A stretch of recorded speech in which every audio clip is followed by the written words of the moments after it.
Well, you all knew it was coming. Fried chicken time. Man, Dabi seriously came in clutch.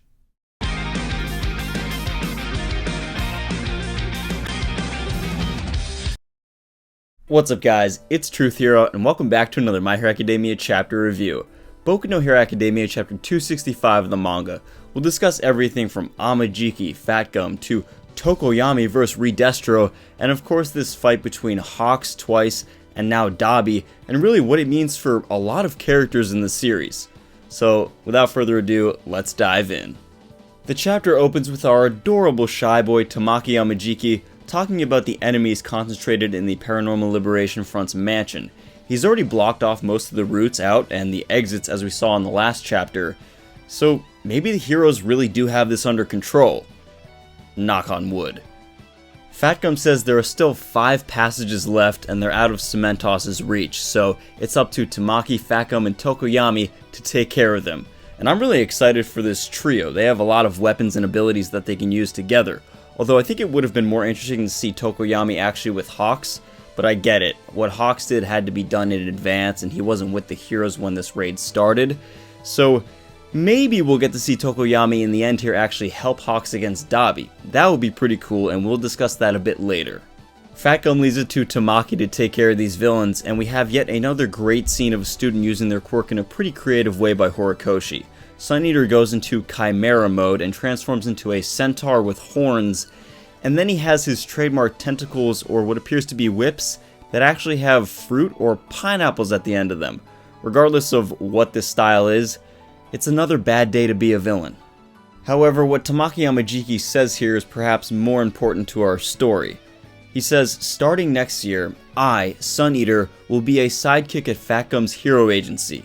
That's awesome. I always wanted these two to continue working together, and once Tamaki gets some confidence, perhaps not from Fat Gum, maybe he'll have his own hero agency. Also, Tamaki's power relies on food, and there's no shortage of that with Fat Gum around. Fat Gum then proceeds to make Tamaki shy, and would it really be a scene with Sun Eater if our adorable cinnamon bun didn't show up? I mean, come on, you have to see that shy face. This makes me think though, where will our graduating students go? Comment below, what heroes do you want people like Nejire Hado and Tamaki Amajiki to work with? What hero agencies do you want to see people intern at or become sidekicks of? It doesn't even have to be graduate students. What about Shiketsu students? Where will they go? Where will our current class end up working when these 3 years are up at UA? Folks, what we have next makes me seriously consider changing my avatar photo on YouTube to Tokoyami. I mean, hey, don't get me wrong, Tamaki Amajiki's my boy. But after seeing this, Bird Boy, turning up, edgelord life. Tokoyami blocks the escape route in one move, sealing all the villains in. Dark Shadow Ragnarok End. I mean, can we just have this animated already? We then see Tokoyami and Dark Shadow take on ReDestro by himself and handle him with ease. I mean, flying colors. So this begs the question, how strong is Dark Shadow? The absolute raw mad lad power of Dark Shadow is nothing new to us. We're all familiar with this from the Forest Training Camp arc. But Tokoyami has come a long way since then, training things like super moves and even interning with HAWKS. It also seems like Tokoyami has more control over Dark Shadow's size and strength, meaning he has sort of a regulated rampage. In terms of Dark Shadow's victory, you could chalk it up to ReDestro's prosthetic leg giving out and him being overwhelmed. Or you could even say that ReDestro wasn't as stressed out like when he fought Shigaraki and thus not as powerful, although he looked pretty stressed out when the heroes arrived. But I think it's actually something a bit different. I think this is a subtle plot device to tell us that Dark Shadow sort of got lucky, so to speak, when fighting ReDestro. Now, I'm not saying Tokoyami isn't strong. On the contrary, he's very powerful. But this unfortunate mishap that happened to ReDestro while fighting Dark Shadow tells us that, yes, while Tokoyami is strong, he might not be on the same level as, say, All Might or Gigantomachia. Let me know what you guys think of Tokoyami, Dark Shadow, and how powerful he actually is. To me, I think Tokoyami, and the progression that he's had throughout the story, I think he could handle himself against the original ReDestro. He might not win, but he could definitely hold his own. But against Gigantomachia and even Prime All Might, I don't know if he could handle himself for maybe a minute. That'd probably be his limit. So comment your thoughts down below on Tokoyami's power level. Regardless of his power level, I know that I want to see Bird Boy in the future, and a lot of him, and that's a real possibility given all this drama between HAWKS, his former teacher, and Dabi and Twice, so hopefully Tokoyami will shine again in this arc. Tokoyami finds a secret passage and perhaps a villain down there that can compete with Dark Shadow Ragnarok End. Him and Fatgum sort of debate about whether to investigate this or not or go back to the heroes, and Tokoyami learns from Fatgum some information Fatgum has from HAWKS, and he's of course immediately intrigued by this because HAWKS is his former teacher. So there's only one thing Tokoyami is thinking about right now, and that's maybe getting a chance to see his master in action and help him out. Also, best transformation in My Hero Academia thus far, Fatgum Dark Shadow Taxi style. I mean, you are what you eat. Oh no. Tokoyami has this great internal thought here where he thinks, I'm going to become a stronger hero. Master, if you're here, I hope to see you again and show you this. Guys, I don't want to be the bearer of bad news, but I don't think Tokoyami's going to see HAWKS again. At least not in the way he expects. Yes, maybe Tokoyami shows up just in the nick of time to save HAWKS from Dabi, but even then it's like this chapter and this arc is leading up to this event where we know something is going to happen that just shakes the faith of all the heroes involved. So this is for sure foreshadowing, and it looks pretty dark. Shadow. Now, what you all came for, the battle between Twice and HAWKS continues. Enter Player 3. We begin with HAWKS being as cold as ever to Twice, telling him that his doubling rate is amazing, but every time he increases it and makes these clones, the durability of them goes down, as Twice is just scrambling to make as many clones as he can to get out of HAWKS' reach, but to no avail. HAWKS says to Twice, I don't make mistakes. You sure about that, bro? He continues and tells Twice, listen, there was a way for you if you just walked away, if you didn't resist, and this is true. If Twice just surrendered himself and let the police come and take him away, he could have gotten out of this mess, but as HAWKS notes, you just had to make it hard for the both of us, huh? I liked you, and now I have to do this? Come on, man.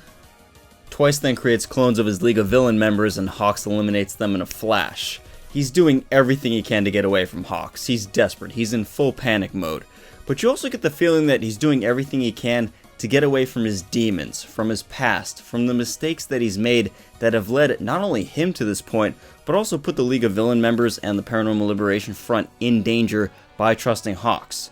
But I will say, once Twice overcomes these demons and his trauma and everything that's going on around him, he'll be a very formidable villain, and perhaps with Dabi's help, we'll see that soon enough.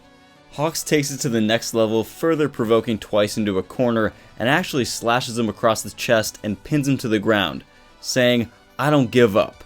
I have no choice but to kill. Now, this is where HAWKS should have just ended it, but he's young and he still has sympathy for Twice, and he really doesn't want to kill or even harm Twice. But HAWKS, the question you gotta ask yourself is, does Twice want the same for you at this point? And I think this is where HAWKS' inexperience as a hero and as a person will come into play. A hero like Endeavor wouldn't have hesitated or talked to Twice like he was a friend regretting his decision. True heroes know when they have to make that hard choice, and HAWKS, as it stands, does not. Twice begins to reminisce before what he believes to be his impending doom, and I love this because here Twice is still the voice of reason for the audience. Say what you want about him, in all his panicking, in all his frustration, his losing control, he's still telling it like it is. He says, this isn't very heroic. This dialogue is done very well. Twice thinks back to when Toga wrapped him in her handkerchief, making him whole once again. This part is pretty emotional because Twice knows he isn't going to be saved by Toga-chan here, and just wishes everyone in the League of Villains happiness, his only friends. HAWKS even dares to say, I'll let them know you said that. You thought? Listen, the NBA might have cancelled its season, but Dabi with the assist. What, you didn't notice me? What are you doing, hero? Man, Dabi with a clutch performance in the fourth quarter. In one move with his flames, he subdues HAWKS and saves Twice right before he's about to bite the dust. MVP. Will HAWKS actually die here? Now, we've been saying for a while that HAWKS is flying too close to the sun. This time he's done it. Icarus is up there, the wings are on fire, and he's beginning his descent. He's falling from the sky. But you have to remember, HAWKS is still a very skilled hero. He's been in pinches before. He's the number 2 hero, so if Dabi wants to win and save his friend twice, he just has to not become overconfident. And I think Dabi, with his flames that can burn through these feathers, has a good chance. Also, Twice will have some time to collect himself, and maybe Dabi can give him a handkerchief to make him whole again. Or we can see Twice just go completely nuts with his quirk and overwhelm HAWKS. But I think there's a good battle to be had here. HAWKS is low on ammunition, and Twice is really struggling to keep up his stamina. But Dabi, he's fresh. He can't last that long, but he's ready to go. He's raring for a fight. So this should be a good contest. My other question is, will Tokoyami fight Dabi? Tokoyami would of course want to help his former master and his teacher at the internship. But it's interesting because Dabi's blue flames are a hard counter to Tokoyami's Dark Shadow. We all remember how Bakugo and Shoto were able to just tame Dark Shadow like that.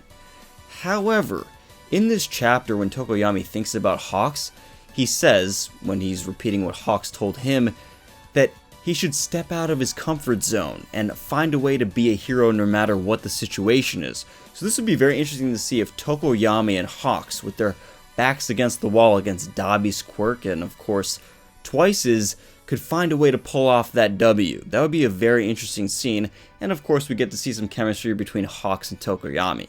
The other thing is, man, I'm just full of theories today, but that's a good thing. If Tokoyami and HAWKS were to fight Dabi and Twice, which I think is a very good possibility at this point, maybe Fat Gum at the support role, what if Tokoyami has to, well, eliminate Dabi? We all expect that Dabi in this battle, in this scene, in this arc, is going to shed some light on his backstory. But in order for that to happen, we are expecting the whole Toyo Todoroki play by Horikoshi, and that Endeavor and Shoto would somehow be around to hear this or witness this. But as we know, they're on the other side of town at the hospital, so unless they finish up quickly over there and come back to the mansion, Dabi might fight and go down without Shoto seeing this. How would Shoto handle the fact that Tokoyami eliminated his brother Toyo Todoroki? Also, we get into some ethical situation where a student, a minor, has to make this decision about eliminating a villain, something that HAWKS couldn't do. HAWKS would feel very guilty for putting Tokoyami in that situation, and hopefully Fat Gum or an actual pro hero, an adult, can make that decision. But man, just the thought of Tokoyami trying to help HAWKS and confronting Dabi and Twice just opens up so many cans of worms for characters that you wouldn't even think to be involved in this. Anyway, thanks for watching, but let me know what you guys think. How strong is Dark Shadow, and what's going to happen in this fight between possibly Tokoyami and HAWKS versus Dabi and Twice? Which hero or villain will meet their end? Comment down below. If you guys like My Hero Academia content and these chapter reviews, I encourage you to subscribe today and join UA. Until next time, Plus Ultra.